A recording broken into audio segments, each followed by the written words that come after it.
പാണഞ്ചേരി ഗ്രാമപഞ്ചായത്തിൽ ക്രിസ്തുമസ് ആഘോഷം സംഘടിപ്പിച്ചു. സത്യപ്രതിജ്ഞ ചൊല്ലി അധികാരത്തിലേറിയ പുതിയ ഭരണസമിതിയാണ് ആഘോഷം സംഘടിപ്പിച്ചത്. മുതിർന്ന അംഗം എന്ന നിലയിൽ സാവിത്രി സദാനന്ദൻ ചടങ്ങിൽ അധ്യക്ഷയായി.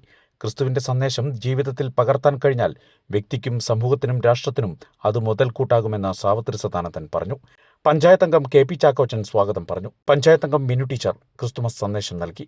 കേക്ക് മുറിച്ചും മധുരം വിതരണം ചെയ്തും കരോൾ ഗാനങ്ങൾ ആലപിച്ചും ക്രിസ്തുമസ് സന്ദേശങ്ങൾ പങ്കുവച്ചും ചടങ്ങ് ആഘോഷമാക്കി. പഞ്ചായത്ത് അംഗങ്ങളും ജീവനക്കാരും ചടങ്ങിൽ പങ്കെടുത്തു.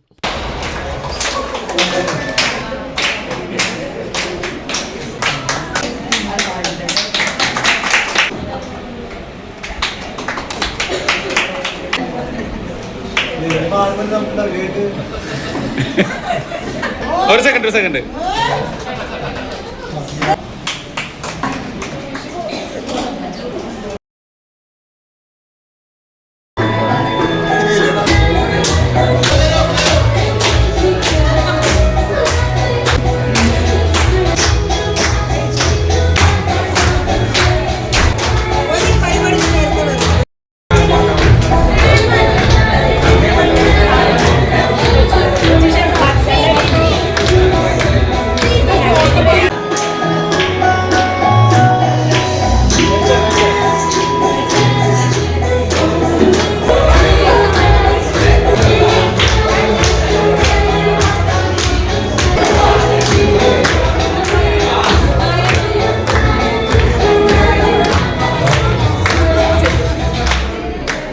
ആഘോഷത്തിലേക്ക് എല്ലാവരും കടന്നിരിക്കുകയാണ്.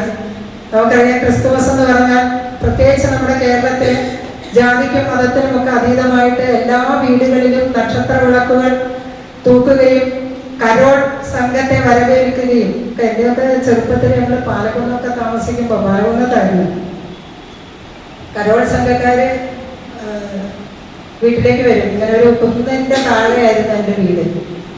ഒരു വലിയ മല കയറിയിട്ട് വേണം വീട്ടിലേക്ക് ഇറങ്ങാനായിട്ട്. അപ്പോൾ മല കയറി താഴെ നമ്മുടെ വീടുകളിലേക്ക് കരോൾ സംഘം വരുമ്പോൾ 25 വർഷത്തിന് മുമ്പുള്ള കഥ ചാക്കോച്ച ഇന്നും എൻ്റെ മനസ്സിൽ നിന്ന് ആ ഓർമ്മ മായാതെ മങ്ങാതെ നിൽക്കുന്നുണ്ട്. അപ്പോൾ കരോൾ സംഘം വരുമ്പോൾ 25 കൊല്ലം മുമ്പ് എൻ്റെ വീട്ടില് മണ്ണെണ്ണ വിളക്കാണ്. പച്ചക്കട്ട വെച്ച് പണിതൊരു വീട്, മണ്ണെണ്ണ വിളക്ക്.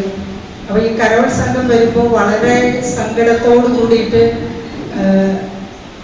നിശബ്ദമായി ഞങ്ങൾ ഇരിക്കുമായിരുന്നു.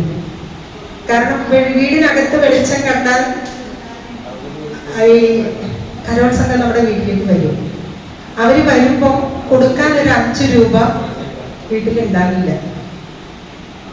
അതുകൊണ്ട് എന്നെ ഏറ്റവും വിഷമിപ്പിക്കുന്ന ഒരു കാര്യമാണ് ക്രിസ്തുമസ് എന്ന് പറയുമ്പോൾ എൻ്റെ മനസ്സിലേക്ക് ഓടിയെത്തുന്നത് ആ ചിന്തയായിരിക്കും. ആ തണുപ്പുള്ള മഞ്ഞ് പെയ്യുന്ന കാറ്റ് വീശിയടിക്കുന്ന ആ രാത്രിയിൽ പാലക്കുന്നെന്ന് പറഞ്ഞ ഒരു വലിയ കാടിനകത്ത് ഒറ്റപ്പെട്ട് നിൽക്കുന്ന ഒരു വീട്ടിൽ മണ്ണെണ്ണ വിളക്കിൻ്റെ വെളിച്ചത്തിൽ, മുന്നിഞ്ഞ് കത്തുന്ന മണ്ണെണ്ണ വിളക്കിൻ്റെ വെളിച്ചത്തിൽ എൻ്റെ ഷൈനി ഇവിടെ ഇരിക്കുന്നുണ്ടാവും.